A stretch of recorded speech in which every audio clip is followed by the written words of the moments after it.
Aloha, Richard Halverson here. This is ICS321, and today is March 12th, and we are going to start Chapter 5 today in the Zybook. So let me share my screen.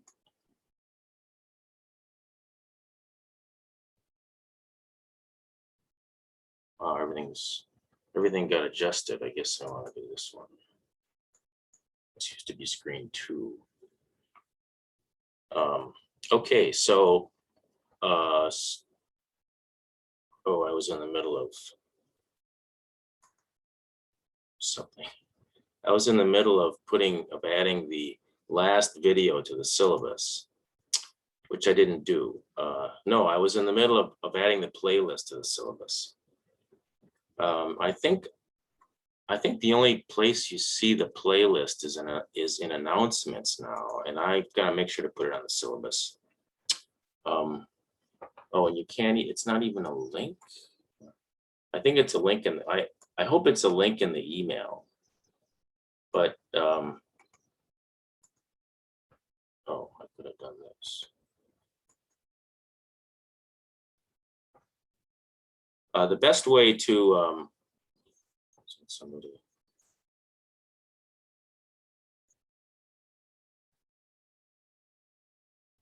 Oh, when I get a text message where it's just a phone number during class, I like to look quick to see who it is in case it's somebody in the class telling me something like your audio is not turned on or something, or you're muted. Anyway, so it's always a good idea to go here to see where we are in the videos and where I am in the class. You know, the deadlines are kind of loose, and so you can sort of kind of work at your own pace as long as you keep up, because it gets to be like more work in the end. So as you can see, the last video that I uploaded was video 9. So I guess we're on video 10 today. And so, and in the syllabus, we are in March, this first week of March, no, March 8th, the second week of March, which is the second week of chapter, no, it's this. Okay, so I guess we are a little behind because we're in Zybooks, and we're gonna pretty much jam through this page, this chapter today. Wait a minute, this is all mixed up. Okay, spring break. Oh, okay, so this is back when I thought spring break was not next week, but the week after. Anyway, yes, I think we did fall behind last week because I spent more time on something up here. But so let's just go to chapter 5, and there's a lot here today. We start out with the discussion on programming languages, and the difference between imperative languages and declarative languages. And probably all the languages that you've ever used have been imperative languages, where you write control flow statements. You got if and loop and looping and all that. Declarative statements, you aren't writing statements on using expressions with logical operations. Instead, you're saying what you want to be there. You're writing an expression of what you want to be in a particular place in a single expression, more or less, and you leave it up to the system underneath to figure out the best way to do it that'll work. And so SQL is that kind of language. When you're writing an SQL statement, when you're writing SQL, the more complex the SQL you're writing is all still the same statement. Okay, it's just that you're nesting stuff inside. Okay, so that's kind of the only difference. And so this tests your understanding of the difference between the two types of languages. And so Now, we still do imperative programming with SQL, but it's, you know, looping through SQL statements kind of thing, or, you know, largely SQL statements. And in this chapter, I'm going to try to clear all that up, okay? I mean, in this lecture, I hope. All right, so declarative languages are commonly used for database queries for whatever reason.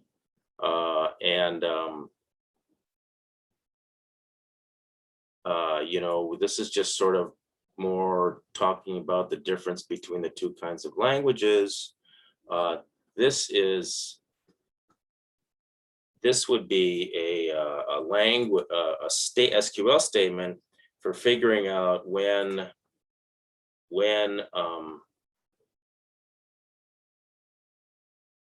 to figure out a list of the airlines, flights that depart after 12 o'clock at JFK Airport. Okay, so this is saying, this is defining what we want the final thing to be. And it looks like it's a table, and it looks like it's got two columns, and the data is taken out of this table called flight. And this is the sort of the criteria, because there's like two things here: the criterion for what the list should contain. On the other hand, here's a way that you might do it, writing a program. And the program is, you know, you probably have this list or something. You're going to loop through it, and the only ones you're going to keep are the ones that are JFK with the departure time after 12, and then you're going to print those out. See, so, you know, two different ways of doing the same thing. And what actually happens is the database engine underneath takes this and generates its own generates this in the most optimal way, and then executes it. And so the result is this. Okay. All right. So this tests your understanding of database programming as a SQL as a lead of declarative language. Determines a process optimizer, or whatever they called it up here. Optimizer. All right, so that tests your understanding of that. You know, this really isn't that important. It's not really so important that you understand the distinction between these two types of languages. This is all just helps you understand. It's just a preview before we get into some more major programming, I guess. You know, the last 2 or 3 assignments in this class are, you know, a combination of all this stuff. Okay, now here we're defining what an API is, and an API is actually that term is used for 2 different things. Okay, you have APIs, which is the interface between the programming language that you're using. You know, you can't do everything in just this declarative SQL, because, you know, you want to be able to format it, and you want to be able to ask the user what the user wants, and construct this declarative SQL statement based on a bunch of stuff, and have interaction, do loops and stuff. So there's going to be a programming language that has special methods or functions or classes that interface directly to the database, to the MySQL database or the Oracle database or whatever. And so those statements are called the application programming interface, but also little programs that sit on the server that the browser, the JavaScript in the browser accesses these little programs on the server. Those are also called APIs. Those are also called application programmer interfaces. But in one case, it is the application programmer that's writing the code on the server to access writing the code on the server to access the database directly.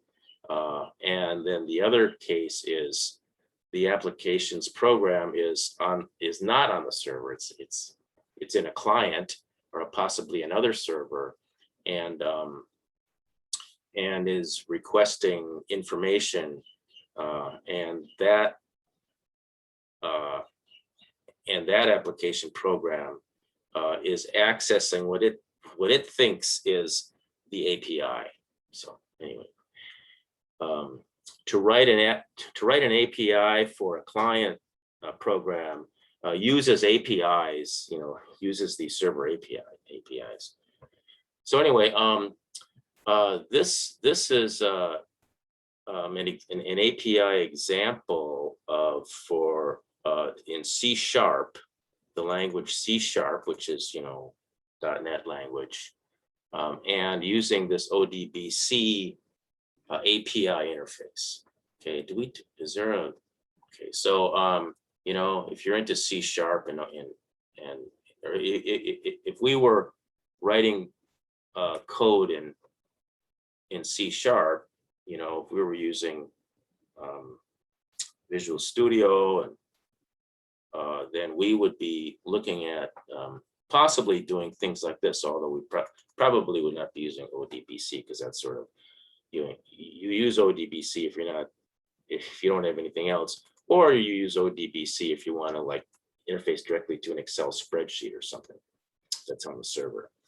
All right, so but this demonstrates that and the purpose of the commands. Here we see the select statement and so on. So this is embedded SQL within another programming language, and we'll be doing that. In fact, let me go directly, while we're talking about this, let's go back and take a look at the assignments. In fact, let's take a look at assignment 7 in particular, the last one. We have, we are going to write, this is a stored procedure that we're going to write. So I give you all this code, I give you the directions. And so basically you're going along doing it. And if you follow the directions carefully, you're going to, lo and behold, see what you created. You're going to witness the creation of this working, stored procedure. And then, you're going to type it all in and everything. And then you're going to create a server-side APIs, which, by the way, use these programming APIs. Okay, so here's a PHP program that you're going to be writing. You're going to take this PHP program. You're just going to stick it on your server, and you're going to fix all the user password, because this is the API. This is the API that connects PHP to MySQL. See, so this is one kind of API that's inside this larger API, and this larger API is the way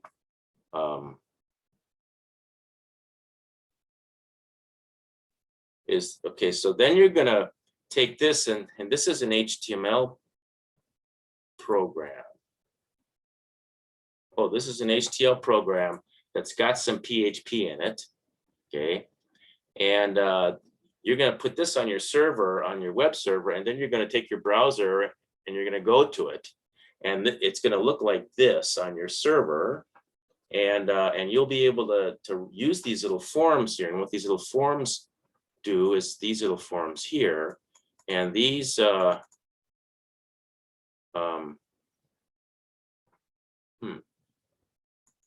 action is search. Oh, I guess we're testing APIs is what we're doing. So this is gonna hit the API. So this is gonna hit the search places API, and that would be this one. So it's gonna hit this program, and then this program, selects from the from the database that you're going to create in assignment 6, you're gonna write this select statement. Oh, and I guess you have to add your code here for the where clause of the select statement. But I bet you if you watch the video, you'll be able to see what that where clause is. And then you know, this executes it. This here loops through the record set that came back and plops each record into this array. And then this thing creates a JSON object, JSON, JavaScript object notation, that has that array in it. Yes, it has. Yes. Okay. Place 2 is the record, and that gets pushed into places, which is this array that we first create, and then this sends it back as a JSON object. So what you'll see when you click this submit button right here is, you know, the return of this JSON object, and you look at it and it'll look just like a JSON object because you put this is the first statement. It tells the browser that this is a JSON object that's coming, so format it like a JSON object, and you'll see it looks like a JSON object. And so that's what all these do, but these are really APIs. So the fact that they return JSON objects means that they can, you know, connect up with all kinds of platforms for formatting, you know, like Angular and all that, or you can just write JavaScript that will loop through and build the tables and so on. And I don't think I have you do anything like that in here. Maybe that's left for a future class, semester or something. All right, so that's what we're going to be doing in assignment 7. So let's go back to, let's try to get through some of this stuff here.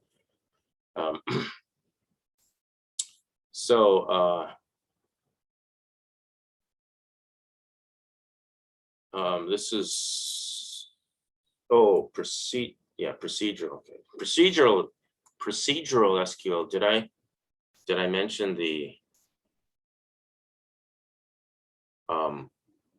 in assignment 6?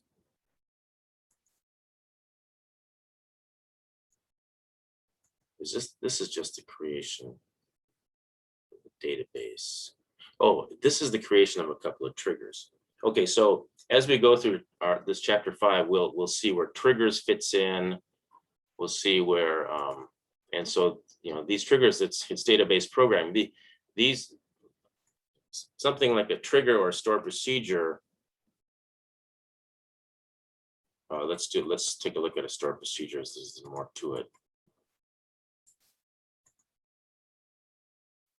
Is this is stored, this is a code.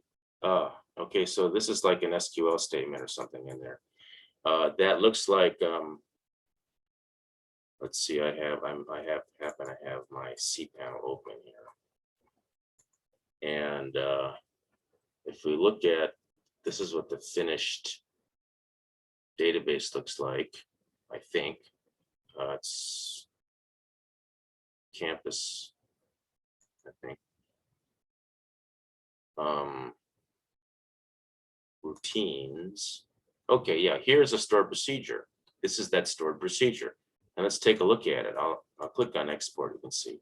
No, I won't. I will click on edit to see how you create it. So when you add a new stored procedure, this thing pops up except it's empty.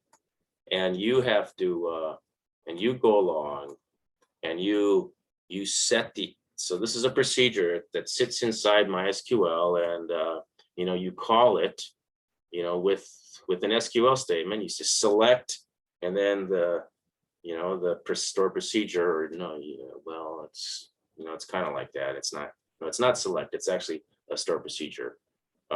You're actually, it's call, and then the name of the stored procedure, and there could be arguments. And so here you define the parameters, and they come in, three coming in, varchars, and 2 going back out again.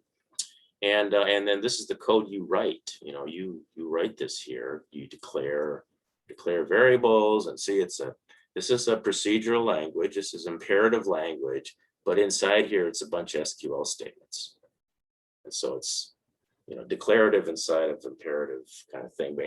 But this is inside the MySQL database, and then so this store procedure, it tests a bunch of stuff, inserts something if you need, and so on.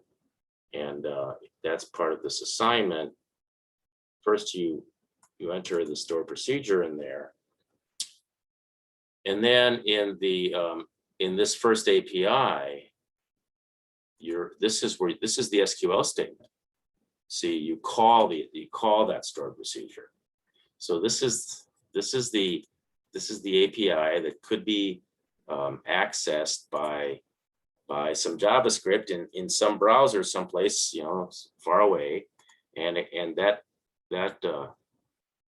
JavaScript, as we'll see later, using exec. Have we covered that yet? Let's see on this side.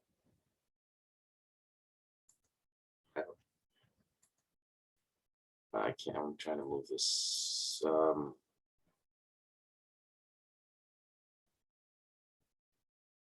I guess we're not seeing that here.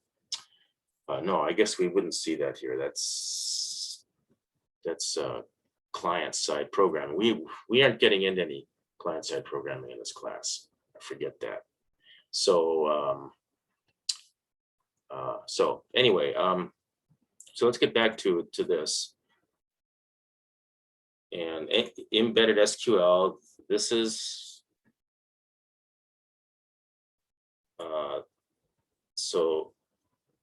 so here we're embedding SQL into the programs, and we're embedding SQL into PHP, which you saw. And so in C, you have these, I guess you do it this way. It's not execute SQL. That's interesting. Okay, so and then I suppose how do you get a record set back?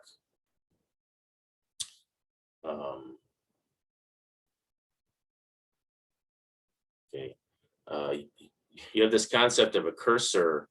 If you are reading records back, you execute a select statement, and what's returned is a record set, and you're gonna you're gonna go through the records of the record set, one by one, and you use a cursor to keep track of which one you're at. So this is a pretty low level. You actually do that in PHP also, but usually you just loop through and put it into an array, and then you work with the array. You manipulate the array, unless you're just gonna write it. Well, still you do. That's what you usually do. So this has to do with you kind of create the SQL statement with variables for the the data part. I mean, like inside the where, like a where clause or an insert, and then you fill those in just before you execute it. We don't do that in PHP and MySQL, but it's certainly done in other languages. So anyway, this and you might graduate and go out and be a programmer someplace, and you're going to be using not PHP. You might be using, well, you will probably not. It depends, but you may have to do it this way. So because of the language that you're going to be using, and so that's kind of why we're going through this. There's no assignment in it. You just got to go through these challenge activities. There's no assignments really here. The assignments through here are the assignments that are posted in Lima. So here's procedural SQL, and that's like the add place and the trigger. store procedures, you create a procedure. Now, you don't have to type any of this in, because when we look at we enter it in using the edit that I showed you. Oh, and by the way, if you want to test it, you can click this, and it says, okay, these are the input parameters. So you fill the arguments in, and then you can execute it. If you export it, you can see exactly what you would probably type in if you were going to type this in directly. And I guess it starts to go like this.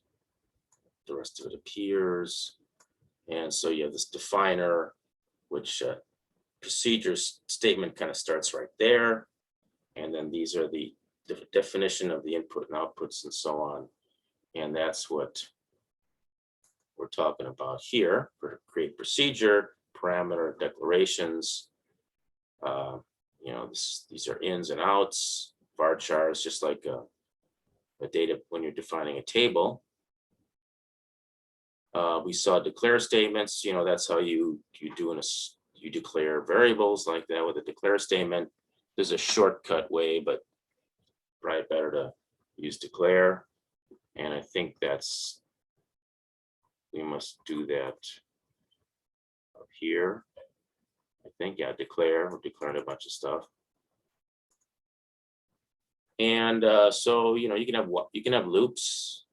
You can have loops inside the store procedures, and it's a different kind of syntax. It's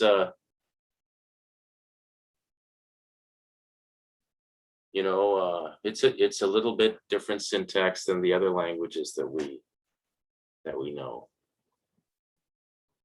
This is the SQL language here. We need semicolons, but there's if then, else, and if.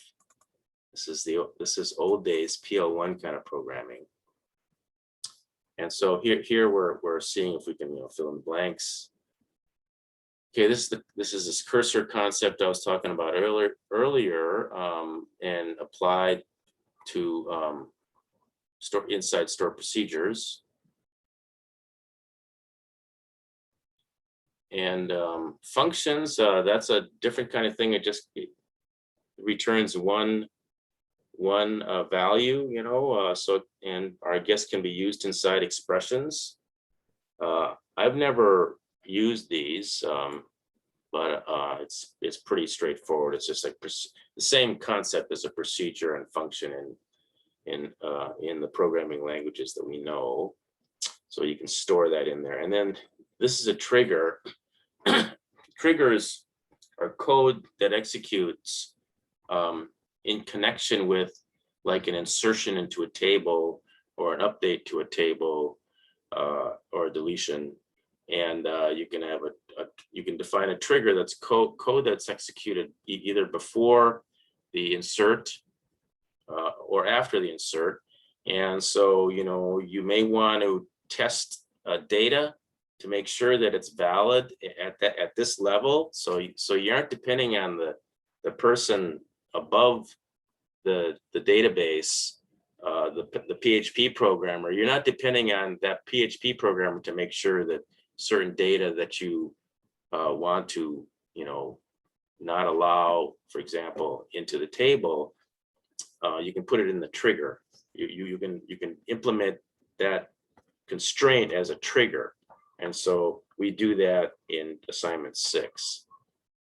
And you can also do certain things like every time you insert something into the data, or anytime you change a table, you log it into another table. And so that just helps you for documentation purposes, and if you have to roll back or whatever. All right. So here it shows how we create a trigger, and you can, let's see. So I'll show you. I got some triggers in here on some of these tables. I don't remember which one. Cuisines, campus places, maybe. Let's see, triggers. Okay, here's a trigger. So let's look at it. You name it, you specify the table. You say it's before an event, not after. We say it's before an insert. And then here we go. This is our code that executes. And so here, this is the value that is slated to go into the campus field, but it's first going to check to make sure of something. Okay, this new means this is the new campus field, and there's a new place field, and so on, and this checks to make sure a bunch of stuff. And this is how you would interrupt it. Okay, so this is before an insert, and this is gonna terminate. So here, okay, what this is you're inserting something into the campus place table, but that place has got to be already in the place cuisines table. You can't insert a place into the campus places table that is not in the place cuisines table. Okay, and so this checks to make sure that place that you're going to insert is also in the place cuisines table. And if it's not, then it interrupts. It does this signal state 45,000 and then a text message. So this is an error message saying, sorry, we did not, the insertion failed because of this. So that's a trigger, and we're going to be making that and getting that to work. All right, so that's triggers. And now we're going to talk about application programmer interfaces. And these are the ones that I've talked about where it's connected inside of a language. It's the interface, it's with respect to the Java programmer or with respect to the PHP programmer. So you're going to choose a language, and it's usually it may be you're writing a API like the other kind of API I told you about, where you have a JavaScript program in a browser wanting to access little micro inquiries to the server while it's sitting there on the page without hitting the submit button. Or if it's just some program that's written on some server that does some stuff, maintenance stuff or whatever, and it's database stuff. Every night, there's a program that runs that does some special kind of backup thing, or checks to make sure, or runs. It's a bank, and your program runs at night to apply all of the credits of the day and then apply all the debits of the day or something, I don't know. And that doesn't have anything to do with some JavaScript program written on some browser. That has to do with purely a server thing, and it's probably a C# program, or maybe it's a COBOL program, but nonetheless, that program is interfacing to a database. And so that's the kind of APIs we're talking about here. And we see that in PHP data objects, for PHP application language, we see Python here, we see .NET languages, which would include C#, Java, and then PHP. It talks about this PDO, and I'll be honest with you, in my assignments, I don't use PDO. I use a different approach, which is more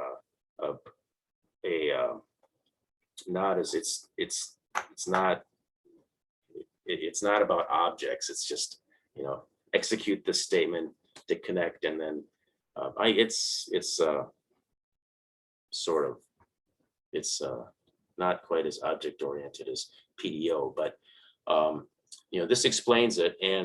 But if you're going to write programs in C#, you're going to do .NET. You're going to learn about ADO.NET, and for Java, you're going to learn about this. And I think we can run Python programs on our servers, and in fact, it's 12:06. I might kind of mosey on over there to see if we can do something. I was kind of working on that earlier, a Python test program here, I'll see it. I'll see where that goes. If I don't get to that today, in the next class, my plan is to cover database. I want to do some more database programming in Python, because Python is the language of the day. But you can, and so in our assignment, we're writing our APIs in PHP, but I'm going to show you how we can do some of that in Python if you want to. In fact, yeah, you can write your APIs in Python, and I don't think there's any way. Oh, okay. You'll have to tell me, and then I can just change I have to change instead of a .php program, my grader is is testing. It'll be a .py program. So here's how it looks in. So this is database programming for the web, and here it assumes you're going to be using PHP, and using this PDO. And I was also going to test, and in fact, this will go on to next time, because I want to test PDO on our servers, and then I can demonstrate that, because I think, and then after that, I'm going to try to figure out the differences between the two, and why one might be better than the other. But you see, in PDO, you create a new PDO object, and this is this is how you access the host and the database. And then this is looks like this is the username and the password, and you're creating a new one, and then you refer to that with PDO, and then it's these kinds of things. This sets some, I'm not sure what that is in PDO, and then you define an SQL statement, and then this is how you execute that SQL statement. You use this PDO forward arrow query, the word query, and then that's the statement, and then this is what's returned, and then this, I'm not sure. Oh, this is an insert, so it's only gonna return like how many it did or something, or how many it did. It's not gonna return a record set. This is not a select, so that would be a little different. For this prepared statement, you're kind of binding values just before this is defined earlier, and you notice there's these question marks here, and so just before you want to execute the thing, you bind certain values to these. And here, of course, you're inserting a new flight. The first one's the flight number, the second one's the airline name, the third one's the airport code. Okay, so a lot of other languages use this kind of approach, this binding, this preparing. I guess not really sure the advantage, because you can always just create it just before you're going to use it anyway. And this must be how we grab off rows. Yes, we do something like this. This is the select statement. In our assignment, we are doing not the add, not the remove, the search. Search places is going to bring back a record set. It's going to return a record set. So here's the select statement, as I said. This is the record set that comes back, and then this is the thing where you're grabbing one record at a time. And I don't show anything more here, but you can. Too bad I don't show anything more. I don't show anything more anywhere.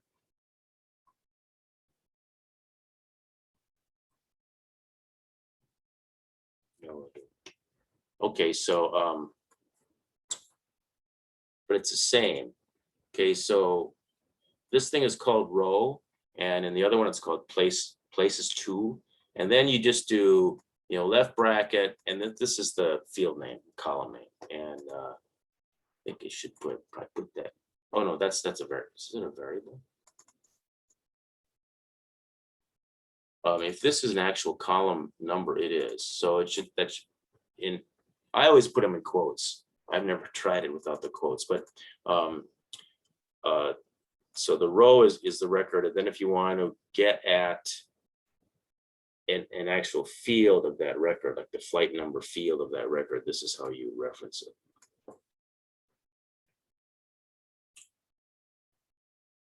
Yeah, this probably works. Because in PHP, this is not going to be mistaken for a variable, because a variable has to have a $sign in front of it. And this is stored procedure calls. This is what we're going to be doing. So it uses the call, and then this uses the prepare thing where it's going to bind one. No, it's going to bind China Airlines to this question mark. And then this is what's returned, I think. Yeah, this is what's returned. So, so we do that in assignment 7. Yeah, we do that in assignment 7. This sort of tests your understanding of that, of the PHP interface to the SQL using PDO. All right, so trends. Oh, that's next. Oh, and I did not cover database programming in Python. Did I? Oh no, did I finish application programs?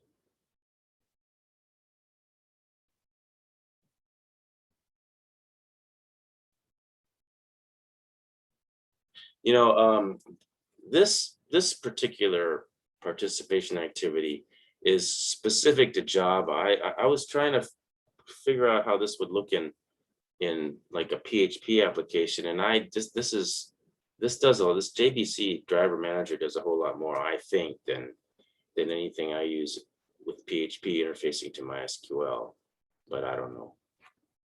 So here you just, by getting these all correct, you learn a little bit. What I try to do with these is, when I go through, if you answer the wrong answer, it doesn't put the mark over here.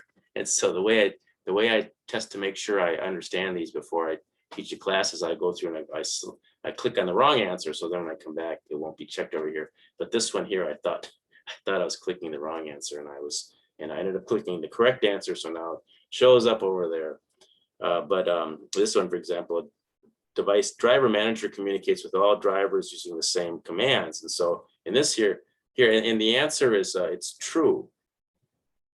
The answer is true. And so it turns out, so the interface to all these drivers is the same, I guess. And the driver manager just sends the same commands. And so that to me is not obvious. But anyway, it says that right down here, if you would have.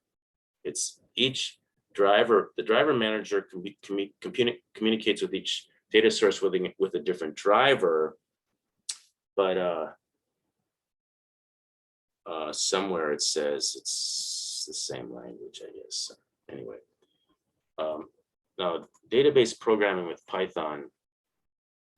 You're going to learn about database programming in PHP pretty well, but so I was fiddling around with Python on your server, on our servers, and this again looks a little bit different than what I'm going to be doing, but I can show you.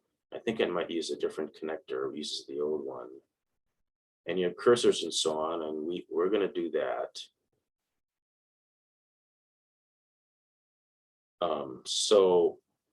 But I actually fiddled around with this in a different class a while back. This is accessing stored. These are stored procedure calls in Python. So in my server, which looks like your server, except for this is yeah, ICS. Anyway, okay, so the way you get here, sir, I'll close this out. I'll close all this stuff out. This is something else.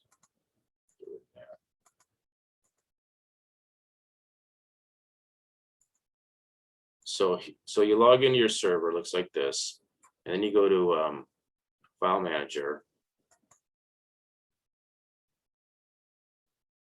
and looks something like this, and you go into public_HTML, and this is what it looks like when you just go to your website, just going to your website.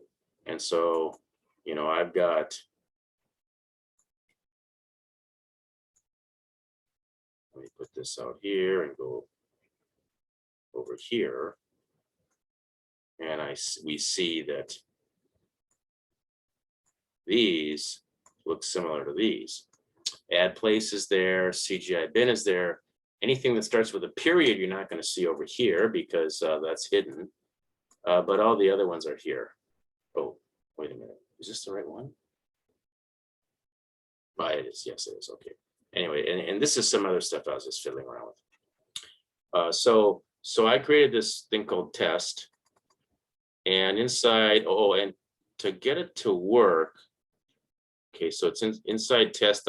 You'll only see this test.py, but to get, okay, so, and this is what my test.py looks like so far. And I'll finish this and talk about this more next time, but let's edit it. You know, to create this, I just clicked on File and then I edited it. And I just, I started, okay, the first line says where the Python interpreter is.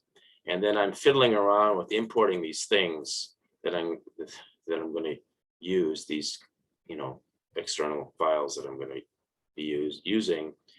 This is what you put in, because I'm just testing it. So it's just going to display back plain text instead of text / HTML, which is the default. I'm doing text /plain, so it doesn't put everything on the same line and everything. So you have to have this. Okay, you have to have this, and then you also have to make sure that the permissions are 755. But you can do that by change permissions, and it should be 755 because you need to be able to it needs to be able to execute. And then you also have to have this .htaccess file in here, and the .htaccess file has to have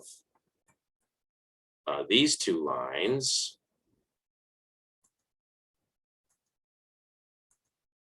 This options plus exec CGI, which means that this can execute CGI scripts in this directory, and add these two handlers, py for Python, and I don't know why this is here. I think I was going to fiddle around with Node.js or something, and so we can execute JavaScript files on the server. I'll see if we can get to that. But anyway, so that's what's got to be there. And once that's there, then you should be able to run that program, run that hello world program, and it says hello world. Okay, so if we look at the test.py, hello there, ICS321. Save the changes.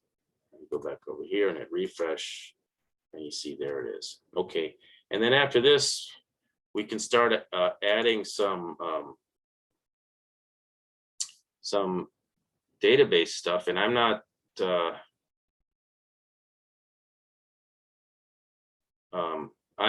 I have a program that works on one server but doesn't work on this server yet. And so I was going step by step, one through adding the lines in this program over to here to see why it didn't work. And I wasn't able to finish before the beginning of class, but I'm going to sort of take this all the way to being able to do one of the APIs. I will get, see, this is what the Python would replace. It would replace the PHP. So this is the PHP that accesses that stored procedure that you this is, and start procedure ones up here. This is PHP just to remove a place. And so it just, you enter in the campus and the place, and it just removes that from the database using a delete. So I might implement this one in Python, but I think I would rather implement this one, because what this does is you search for some cuisines and it displays it out. And so I think that would be interesting to see. And maybe I won't do it as an API that returns a JSON object. I'll do it as an API that displays something on the screen here. And that'll be a good sort of alternative view of these different ways of writing, accessing SQL in a coding environment that allows you to do all the other things that you need a program to do.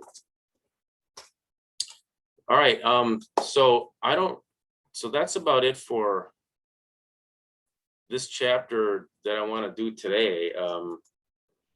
Do you have any questions? Yeah, I do. So when you were referring to the various procedural, like the DBM, CSS, are those referring to various ORMs, like Sequelize? Like I've used Sequelize in the past. I'm just wondering if that's what you're kind of referring to. Okay, ORMs. What is that now? What is? So basically, they're like, query builders or ways to connect. So for instance, when I've used it with JavaScript, it was a way for me to write a node database, for instance, that was accessing, a node server that was accessing a database. And it was a way for me to use within node code to access the database, make queries to the database within the JavaScript language. That would be an example of a very sophisticated, in my eyes, API. Right. And it's, gosh, that would be like combining. Yeah, so in JavaScript in the server, you're able to write some code, and then it executes in Node.js on this. I mean, JavaScript in the client, you construct the SQL, and then it would use promises.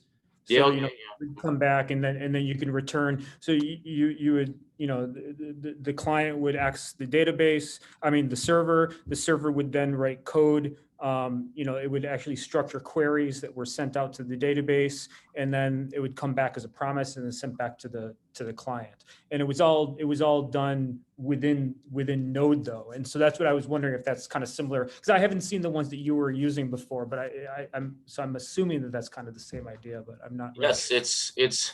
It's similar, and in fact, it's more advanced. That what you're talking about is sort of the direction that this is going. I mean, this is almost like, well, it's not really, but it is kind of like teaching a procedural language. I mean, when I write these PHP programs, I'm very procedural about it. I'm not defining any classes or anything like that, and it's kind of a primitive way of doing it. It's it's almost like we're the same way we would do it in the last two decades. But I kind of think it's a good way to teach, because it sort of really helps you understand the basics of really what's going on. But yeah, I did teach. I teach this other programming class, and it's a web programming class. And the first time I taught this course at KCC, I did cover Node.js. I mean, we wrote JavaScript programs client side, and then we wrote Node.js. And I thought that was almost kind of confusing. I mean, unless there's a reason why you want to use Node.js, and lots of times, you're just plopped in a work environment, and they're using Node.js, and so that's what you use. And the only I know how to use. That's the only backend language I know is Node.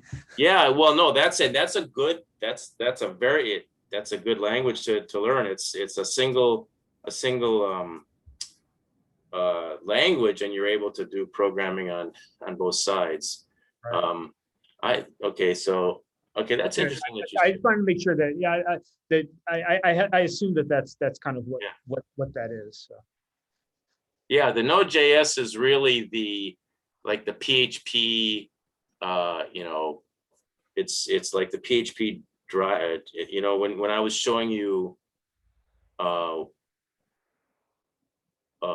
this thing, and this first thing sort of tells you where on the server the processor is for Python. It's the same kind of thing where this would be like it's where the Node.js one is.